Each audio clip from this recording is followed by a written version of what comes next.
Assalamualaikum, salam Malaysia Madani. Berita tengah hari bersama saya, Watif Eza. Lelaki warga Israel, Avitan Shalom, didakwa di Mahkamah Seksyen Kuala Lumpur atas pertuduhan memiliki 6 senjata api dan 158 butir peluru. Tertuduh bagaimanapun mengaku tidak bersalah di hadapan Hakim Tasnim Abu Bakar. Pertuduhan mengikut Seksyen 7 Akta Senjata Api, penalti lebih berat. Timbalan Pendakwa Raya Muhammad Mustafa P. Kunyalam tidak menawarkan sebarang jaminan kerana kesalahan itu tidak boleh dijamin. Manakala Peguam Navinjit Singh dan Jeffrey Oi yang mewakili tertuduh bersetuju dengan cadangan pihak pendakwaan dan tidak mengemukakan sebarang bantahan. Mahkamah menetapkan 21 Mei untuk sebutan semula kes. Polis sedang mengesan 8 individu bagi membantu siasatan kes merusuh di Genting Club Genting Highlands pada Sabtu lalu. Ketua Polis Pahang, Datuk Seri Yahya Othman menerusi kenyataan berkata semua lelaki itu dikesan hasil pemeriksaan lanjut terhadap kamera litar tertutup CCTV kelab berkenaan. Pihak polis sebelum ini menahan 4 lelaki tempatan yang terlibat dalam kes berkenaan dan telah dituduh di Mahkamah Magistrate Temerloh. Semuanya mengaku bersalah dan diikat jamin RM2,200 sementara menunggu sebutan semula kes pada 17 April ini. Orang ramai yang mempunyai maklumat berkaitan kejadian dan suspek tampil membantu siasatan dengan menghubungi Pusat Kawalan Daerah di sisi Ibu Pejabat Polis Daerah Bentong atau mana-mana balai polis berhampiran. Bacaan indeks pencemaran udara IPU di Klang, Banting dan Cheras semakin baik apabila berada pada tahap sederhana hingga jam 8 pagi tadi. Berdasarkan sistem pengurusan IPU, Jabatan Alam Sekitar, Klang mencatatkan bacaan 72 manakala Banting pula 87. Sementara di Cheras, bacaan IPU adalah 81 dengan bacaan sederhana adalah pada kiraan 51 hingga 100. Secara keseluruhan, tiada mana-mana kawasan merekodkan bacaan tidak sihat dengan bacaan dari 101 hingga 200 setakat pagi tadi. Sebanyak 40 kawasan berada pada tahap sederhana, manakala 14 bacaan IPU adalah baik, sementara 4 kawasan tidak dapat mencatatkan sebarang bacaan. Semalam, Klang, Banting dan Cheras mencatatkan IPU tidak sihat dengan Banting mencatatkan bacaan IPU 158, Klang 153 dan Cheras 155. Dalam pada itu, Jabatan Meteorologi Malaysia, Met Malaysia, mengeluarkan amaran ribut petir, hujan lebat dan angin kencang di 3 daerah di Johor. Amaran itu membabitkan 3 daerah terbabit ialah Mersing, Kota Tinggi dan Johor Bahru. Amaran ribut petir adalah amaran jangka pendek yang sah dalam tempoh tidak melebihi 6 jam untuk satu-satu keluaran.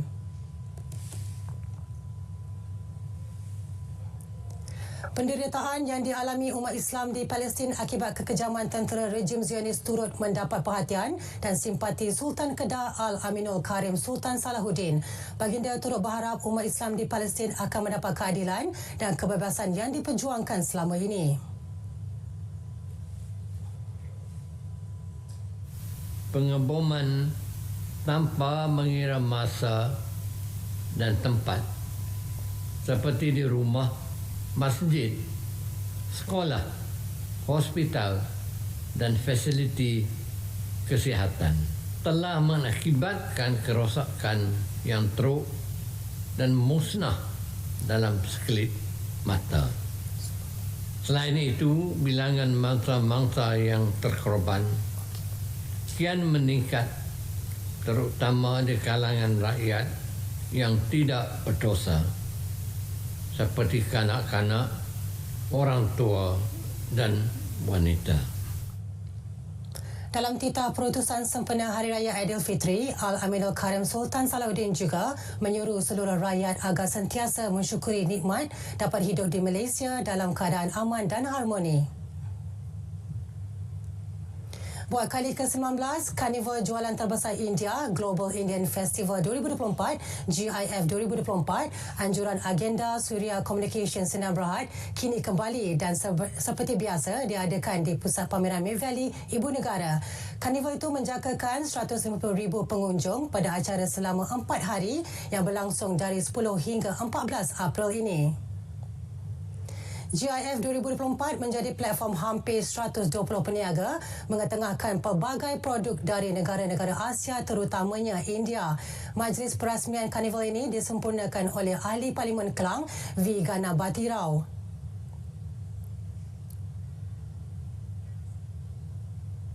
Ini adalah program yang telah diadakan sebanyak 19 tahun. Wah, ini adalah satu keajaiban bagi saya sebab saya sebagai ahli parlimen memang kita dengar ada program-program yang telah diusulkan atau pernah diadakan khasnya untuk bagi masyarakat India, peniaga-peniaga masyarakat, tapi tidak ada satu follow up ataupun tidak ada continuity, sustainability itu tak ada. Tapi dengan agenda Suria kita boleh nampak begitu banyak program-program diadakan dan mereka telah membawa satu tahap yang berbeza. So dalam masa 19 tahun yang kita dah buat event ni, kita telah berjaya membawa ramai peniaga-peniaga tempatan dan juga luar negara untuk datang ke negara kita ni. Kalau kita tengok average, kita dah bawa lebih kurang dalam 3,000 peniaga dan juga kita telah mendapat lebih kurang 5 juta pengunjung untuk karnival pameran ni. Kuala Lumpur melonjak 16 anak tangga untuk berada di kedudukan ke-73 dalam senarai bandaraya terpintar di dunia daripada kalangan 142 bandaraya. Perkara itu dimaklumkan menerusi Indeks Bandar Pintar 2024 yang dikeluarkan Institute for Management Development baru-baru ini. Tahun lepas, Kuala Lumpur berada di kedudukan ke-89. Laporan mengetengahkan beberapa prestasi Kuala Lumpur yang membanggakan termasuk kemudahan pembelian tiket dalam talian dan keboleh capaian penyenaraian pekerjaan dalam talian yang memudahkan untuk mencari kerja. Laporan turut memuji struktur kesihatan dan keselamatan di ibu kota. Bagaimanapun, laporan itu mendapati isu kesesakan lalu lintas, rasuah, pencemaran udara dan rumah mampu milik merupakan antara isu paling membimbangkan di Kuala Lumpur. Bagi terus meningkatkan penerima gunaan 5G dalam negara, Digital Nasional Berhad DNB sedang berbincang dengan pelbagai syarikat untuk mengguna pakai perkhidmatan tersebut. Usaha itu juga bagi membantu meningkatkan daya saing dan produktiviti syarikat. Ketika ini, Ketua Pegawai Strategi DNB, Dato' Ahmad Zakri Zainal berkata pihaknya kini dalam usaha menarik sektor yang berminat untuk mengimplementasi 5G.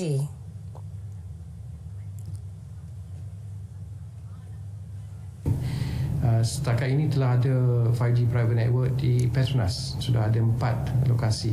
Kita sedang berbincang dengan syarikat-syarikat lain daripada sektor-sektor lain juga untuk menerima guna 5G untuk meningkatkan produktiviti. Penerima gunaan 5G dalam kalangan pengguna pula dilihat meningkat secara mendadak lebih 130% pada awal 2024.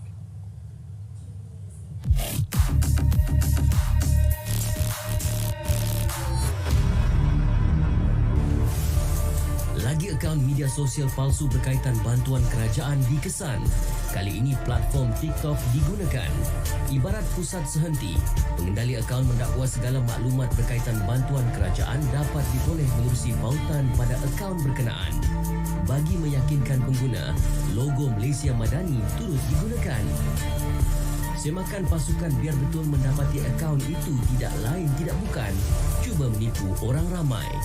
Ini jelas terbukti menerusi perkongsian video berkaitan bantuan tidak wujud. Ini termasuk pengeluaran wang KWSP, rebat elektrik dan bantuan tunai khas. Ibarat serampang dua mata, selain mencuri maklumat mangsa, si penipu turut berpeluang memperoleh ganjaran pengendali platform menerusi jumlah tontonan yang ramai. Bagi mengelak ramai jadi mangsa, amaran mengenai kegiatan sindiket penipuan dikeluarkan Kementerian Keuangan. Orang ramai dinasihat berhati-hati dan tidak mudah percaya dengan perkara dihebahkan. Bagi mengelak jadi penyumbang pertambahan statistik kes penipuan, semak dan rujuk menerusi sumber sahih. Elak jadi mangsa, sentiasa waspada. Kepada si penipu, anda diperhatikan. Terima bahan fitnah atau disyaki tidak betul, segera lapor ke MCMC. Biar betul, tak pasti, jangan kongsi.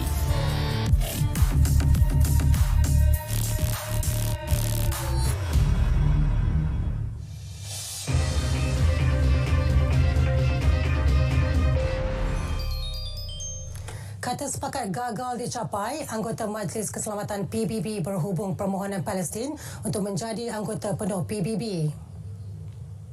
Duta Malta, Vanessa Frazier yang memegang jawatan Presiden UNSC memaklumkan perkara itu dicapai dalam satu mesyuarat tertutup. Beliau bagaimanapun mengakui 2/3 daripada anggota majlis berpihak kepada keahlian penuh Palestin. Negara yang menyokong tidak didedahkan. Jawatan kuasa ad hoc itu hanya boleh bergerak melalui konsensus. Kini, mana-mana ahli Majlis Keselamatan boleh mengemukakan resolusi untuk mengundi mengenai perkara itu. Sumber diplomatik memberitahu undian boleh diadakan pada 18 April yang dikemukakan Algeria yang mewakili negara-negara Arab. 8 orang awam terbunuh dan yang lain cedera dalam pengobaman pendudukan di bahagian timur Bandar Rafah di selatan semenanjung Gaza semalam. Agensi Berita Palestin Wafa melaporkan pesawat perang Zionis menyasarkan sekumpulan orang awam sekitar tanah perkuburan timur di Timur Rafah membunuh 5 individu. 3 orang awam juga terbunuh dan yang lain cedera dalam serangan Israel di kawasan kejiranan Al-Janina di timur Bandar Rafah.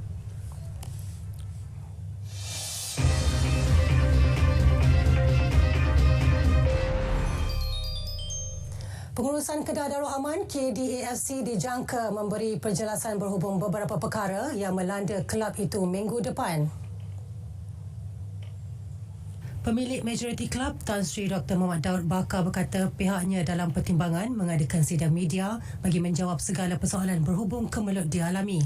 Perkara itu dimaklumkan bagi mengulas laporan media Selasa lalu yang menyebut Liga Bola Sepak Malaysia MFL tidak menolak kemungkinan hanya 12 pasukan akan beraksi dalam saingan Liga Super musim ini.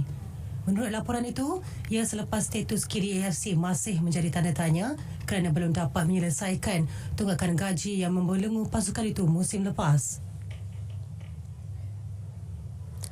Suku akhir pertama saingan Liga Eropah, Liverpool diaibkan di laman sendiri selepas tumpas 0-3 ke atas kelab dari Itali, Atalanta.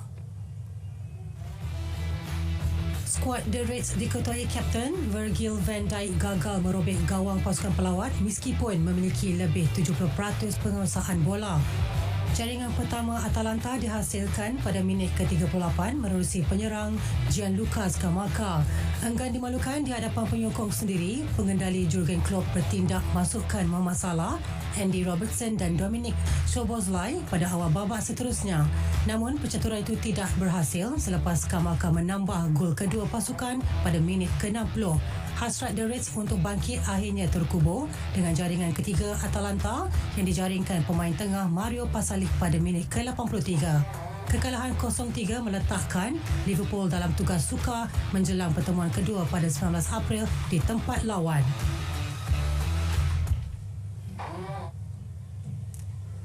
Sekian berita tengah hari dari Sungai Kesegara, Palestin Pasti Merdeka.